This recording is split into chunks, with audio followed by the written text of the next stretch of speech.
السلام عليكم ورحمة الله وبركاته. إن الحمد لله نحمده ونستعينه ونستغفره ونعوذ بالله من شرور أنفسنا ومن سيئات أعمالنا من يهده الله فلا مضل له ومن يضلل فلا هادي له وأشهد أن لا إله إلا الله وحده لا شريك له وأشهد أن محمدا عبده ورسوله أما بعد. வார்த்தைகளில் சிறந்தது அல்லாஹுவின் வார்த்தை என்றும் வழிகாட்டுதலில் சிறந்தது முகமதுவின் வழிகாட்டுதல் என்றும் காரியங்களிலே மிகவும் கெட்டவை இந்த மார்க்கத்தின் பெயரால் புதிதாக உண்டாக்கப்படுபவை. ஒவ்வொரு புதியவையும் வழிகேடு, ஒவ்வொரு வழிகேடும் உங்களை நரகத்திற்கு இட்டுச் செல்லும் என்று நமது ஒவ்வொரு உரையின் துவக்கத்திலும் இந்த உம்மத்துகளை எச்சரித்து துவங்கும் எனது உயிரினும் மேலான எம்பெருமானவரின் பொன்வரிகளையே முன்னுரையாக்கி என்னுரை ஆரம்பம் செய்கின்றேன். எல்லாம் வல்ல அல்லாஹ்வின் நல்லடியார்களே, இன்றைக்கு நாம் பேசப்போகும் விடயம் மிக எளிமையானதாக போல தோன்றினாலும் அது நம் வாழ்க்கையை முழுமையாக மாற்றக்கூடிய ஒன்றாக இருக்கிறது.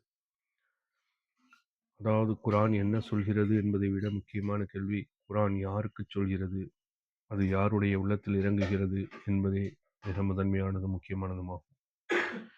ஏனென்றால் இந்த உலகம் முழுவதும் குர்ஆன் இருக்கிறது. மசூதிகளில், பள்ளிவாசல்களில் தினமும் ஓதப்படுகிறது. வீடுகளின் அலமாரங்களில் அலங்கரித்து அடுக்கி வைக்கப்பட்டிருக்கிறது. ஆனால் குர்ஆன் மாற்றிய உள்ளங்கள் எவ்வளவு, குர்ஆனால் மாறிய உள்ளங்கள் எவ்வளவு, குர்ஆன் சீர்திருத்திய வாழ்க்கைகள் எவ்வளவு, குர்ஆனால் சீர்திருத்திய வாழ்க்கை எவ்வளவு, இதுதான் என்று நாம் சிந்திக்க வேண்டிய கேள்வி, நம் முன் நிற்கின்ற மிக முக்கியமான கேள்வி. அல் பக்ராவின் 2:287 அல்லாஹ் கூறுகிறான், அல்லாஹ் மூமின்களின் பாதுகாவலன், அவர்களை அவன் இருளிலிருந்து ஒளிக்கு கொண்டு வருவான் என்று கூறுகிறான். அதாவது அல்லாஹ் மூமின்களை இருளின் பக்கமிருந்து ஒளியின் பக்கம் கொண்டு வருவான் என்பதை அல்லாஹ் கூறுகிறான். அதே அநியாயக்காரர்களை, காஃபிர்களை, இறை நிராகரிப்பாளர்களை ஒளியின் பக்கமிருந்து சைத்தான் இருளின் பக்கம் கூட்டிச் செல்வான் என்று அல்லாஹ் சொல்கிறான். இங்கே 2 எதிர்மறை வார்த்தைகள் பயன்படுத்தப்படுகின்றன, இருள் மற்றும் ஒளி. இங்கே இருள் என்பது அறியாமை, அகந்தை, பிடிவாதம், நான் என்ற மனநிலை.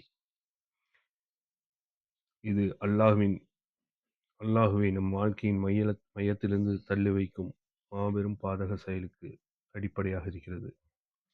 ஒளி என்பது தெளிவு, பணிவு, ஈமான், அல்லாஹுவின் முன் சரணடைதல் போன்ற குணங்களின் கூட்டமைப்பு. இந்த மாற்றத்தை அல்லாஹ் யாருக்கு செய்கிறான் என்றால் அது மூமின்களுக்கு. அப்படி என்றால் எல்லோரும் ஏன் இந்த ஒளியின் பக்கம் செல்லவில்லை? அல்லாஹ் இந்த குர்ஆனில் வெறும் தத்துவங்களையும் சட்டங்களையும் மட்டும் சொல்லவில்லை, மனிதர்களின் வரலாறுகள் மூலம் நமக்கு எடுத்துக்காட்டுகளும் கூறுகின்றான்.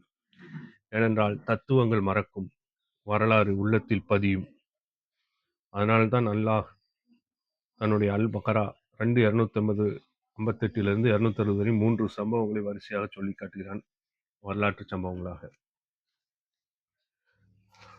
அதில் முதல் விஷயம் என்னவென்றால், அல்லாஹ் தன் உற்ற தோழராக அறிவிக்கும் இப்ராஹிம் அலைஹிஸ்ஸலாம் அவர்கள் ஒரு அகங்காரம் கொண்ட மன்னனிடம் செய்த விவாதத்தை பற்றி அல்லாஹ் கூறுகிறான். அதிகாரம், ஆணவம், செல்வம் கொண்டு அவனிடம் இப்ராஹிம் அலைஹிஸ்ஸலாம் சொல்கிறார். அல்லாஹ்வை பற்றி அவன் கேட்கும்போது அவர் சொல்கிறார், என் இறைவன் உயிர் கொடுக்கிறான், மரணிக்கச் செய்கிறான் என்றார். அந்த ஆணவக்காரன் அரசன் சொல்கிறான், நானும் அதையே செய்கிறேன், நானும் உயிர் கொடுக்கிறேன், மரணிக்கச் செய்கிறேன் என்பதாக. உடனே இப்ராஹிம் அலைஹிஸ்ஸலாம், என் இறைவன் சூரியனை கிழக்கிலிருந்து உதிக்க வைக்கிறான், நீ மேற்கிலிருந்து உதிக்க வை என்றார். அந்த அரசன் திகைத்து வாயெடுத்து போனான்.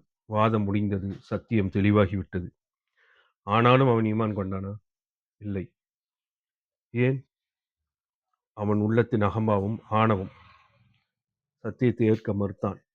நான் தவறானவன் என்று ஒத்துக்கொள்ள அவனுக்கு மனமில்லை. அகந்தை, அதிகார போதை. இங்கே அல்லாஹ் கூறுகிறான், அநியாயக்கார கூட்டத்திற்கு தான் நேர்வழி காட்டுவதில்லை என்று. இங்கே மிக முக்கியமாக நாம் உணர வேண்டிய பாடம், அறிவு இல்லாததால் அல்ல, நான் என்ற அகந்தையால், பிடிவாதத்தில்தான் மனிதன் பெரும்பாலும் அழிந்து வருகிறான். 2வது வரலாறு அல்லாஹ் சொல்லிக் காட்டும்போது ஒரு நல்ல மனிதரைப் பற்றி கூறுகிறான். அவர் ஒரு அழிந்த கிராமத்தை பார்க்கிறார். அவர் சொல்கிறார், "இதை அல்லாஹ் எப்படி உயிர்ப்பிப்பான்? இது இறை மறுப்பல்லவா? இது இறை மறுப்பல்ல. இது மனிதனின் இயல்பான கேள்வி. ஈமான் கொண்டவரின் ஆவல்." ஏன்னா நம்ம உள்ளத்திலிருந்து முழுமையான ஈமான் இருக்கும். அல்லாஹ்வ தான் ஏற்றுக்கொண்டிருக்கோம். ஆனா, இந்த விஷயத்தை எப்படி தெரிஞ்சுக்கிறதுன்னு அந்த ஆர்வ மிகுதியால் கேட்போம். அது போன்ற ஒரு கேள்வி. ஆகவே அவரின் சந்தேகத்தை தீர்க்க, உடனே அல்லாஹ் அவரை 100 ஆண்டுகள் அங்கேயே மரணிக்கச் செய்றான். பிறகு மீண்டும் உயிர்ப்பிக்கிறான். அல்லாஹ் கேட்குறான், "இந்த நிலையில நீங்க இங்க எவ்வளவு நாள் இருந்தீங்கன்னு?" கேட்குறான். அப்ப அவர் சொல்றாரு, "ஒரு நாள் இருந்தேன். அல்லது அதில கொஞ்சம் பாகம் தான் இருந்தேங்கிறாரு." "இல்ல, இல்ல. நீங்க 100 வருஷம் இங்க இருந்தீங்கன்னு" அல்லாஹ் சொல்றான். நீங்க கொண்டு வந்த உணவையும், அந்த பானத்தையும் பாருங்க, தண்ணீரையும் பாருங்க" அப்படின்னு. "அது இதுவரையும் கெட்டுப் போகல. ஆனா நீங்க கொண்டு வந்த கழுத பாரு மக்கி செத்து கிடக்குது.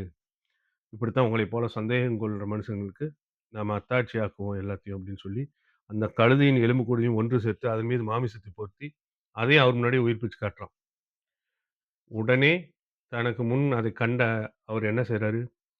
அல்லாஹ் அனைத்தின் மீதும் பேராற்றலுடையவன் என்பதை தெளிவாக நான் அறிந்து கொண்டேன் என்று கூறினார். இதுபோல் பணிவோடு கேட்கப்படும் கேள்வி நேர்வழிக்கான தடை அல்ல. அது நேர்வழிக்கான பாலமாக இருக்கிறது.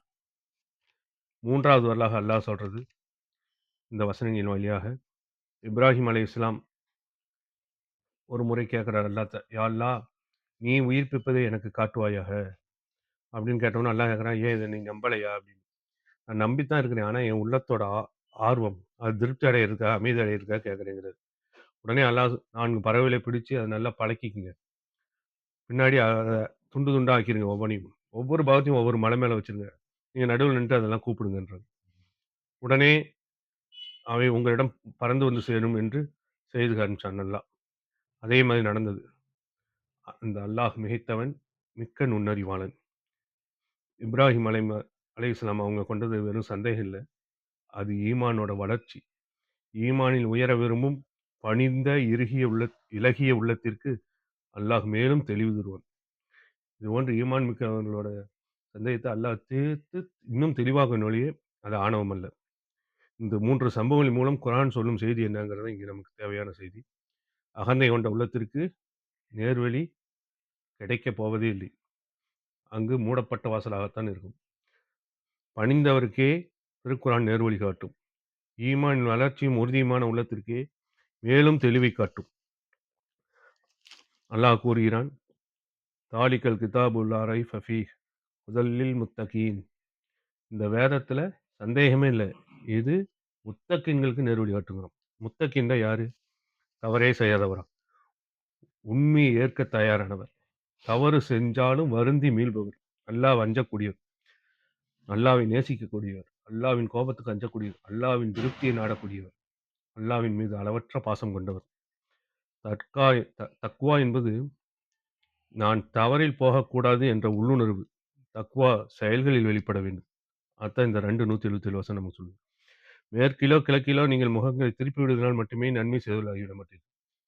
உங்களில் எவர் அல்லாஹ்வையும், மறுமை நாளையும், மலக்குகளையும், நபிமார்களையும், வேதத்தையும் நம்புகிறார்களோ, அதன்படி அந்த நம்பிக்கையின் அடிப்படையில் ஏழைகளுக்கும், அனாதைகளுக்கும் உதவி செய்து, தொழுகையும் நிலைநாட்டி, ஜக்காத்தையும் நிறைவேற்றி, தாங்கள் சொன்ன வாக்குறுதி அமானிதங்களை நிறைவேற்றி, பாதுகாத்து, கடுமையான வறுமையிலும், நோயிலும், போர் நேரத்திலும் பொறுமை கொண்டிருப்பார்களோ, இவர்களே இறையச்சமுடையவர்கள் என்று அல்லாஹ் இறையச்சமுடையவருக்கு ஒரு பட்டியலே தரான்.